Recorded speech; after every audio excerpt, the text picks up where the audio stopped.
On the 17th of June 2026, Donald Trump and Iranian President Masoud Pezeshkian signed a memorandum of understanding to end the war between their two countries. 14 points, among them that the Strait of Hormuz reopens, that the naval blockade lifts, that the sanctions on Iranian oil exports ease, and that the frozen Iranian assets are released.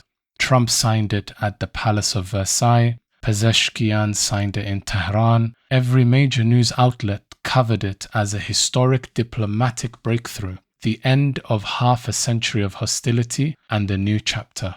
Then somebody read the document. Iran had spent 2.5 years presenting itself as the beating heart of resistance to the destruction of Gaza. Its supreme leader had called Palestine the central cause of the Islamic world. Its proxy networks, Hezbollah in Lebanon and Houthis in Yemen, and the militias across Iraq, had been built and funded and armed decade after decade under the banner of that cause. Yet, Gaza is not mentioned once in the agreement.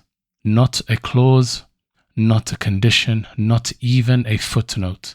14 points covering everything from uranium enrichment to navigation rights in the Persian Gulf, and the place Iran had spent 50 years telling the world it would never abandon was completely absent. This is not an oversight. Documents do not accidentally omit the thing their signatories spent half a century claiming was their reason for existing. This episode is about what that silence means.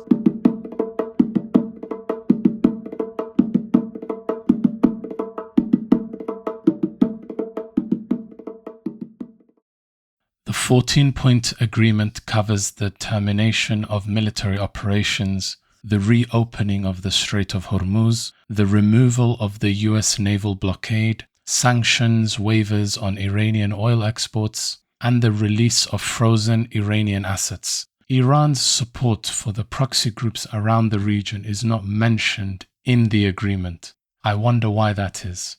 During the war, US negotiating positions reportedly included demands for Iran to halt support for Hezbollah in Lebanon, Hamas in Gaza, the Houthis in Yemen, and armed groups in Iraq and Syria. According to reports, discussions concerning Iran's missile program and support for allied groups were removed from the negotiating agenda. The Americans asked for it, the Iranians refused, and then the deal was done anyway. But here is the question nobody's asking. Iran negotiated a ceasefire that explicitly includes Lebanon. The first clause states the immediate and permanent termination of military operations on all fronts, including Lebanon. Lebanon is in the agreement. Gaza is not mentioned once. Iran went to war. Iran negotiated a peace. Iran insisted Lebanon be included and said nothing about Gaza. The people of Gaza have been dying for over 2.5 years. Iran built its entire regional identity on that cause.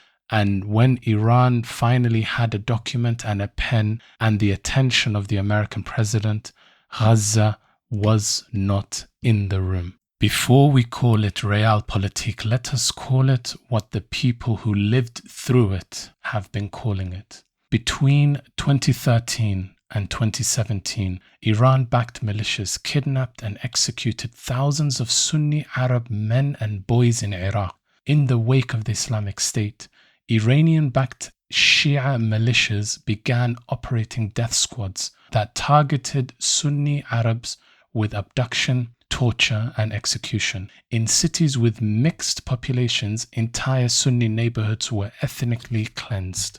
Amnesty International documented how these militias facilitated the enforced disappearances and abductions of thousands of mainly Sunni men and boys, torture and extrajudicial executions, as well as wanton destruction of property. The fate and whereabouts of thousands of Sunni men and boys who were seized remain unknown.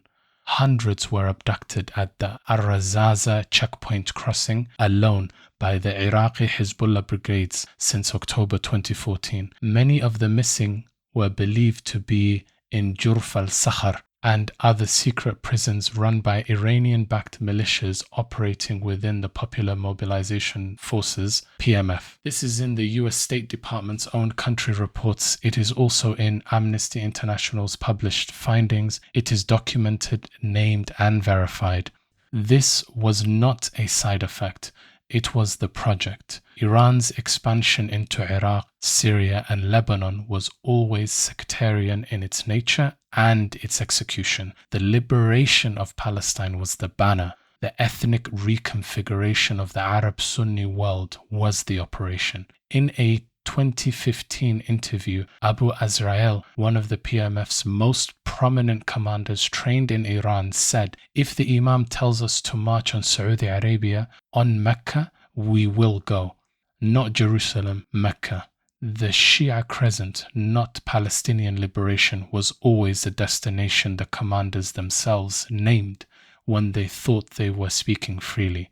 Now place that against the Palestinian cause. Iran spent 40 years presenting itself as the only true defender of Palestine.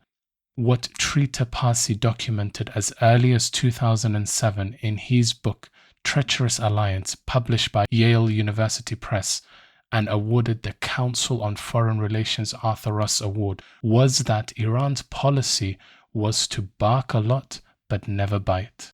That the revolutionary regime's ideology and lurid rhetoric successfully veiled a consistent pursuit of sectarian and regional power. The Palestinian cause was the brand. Iraq and Syria were the product. The hardliners did not fail to defend Palestine because they were outmaneuvered. They failed to defend Palestine because defending Palestine was never the operation.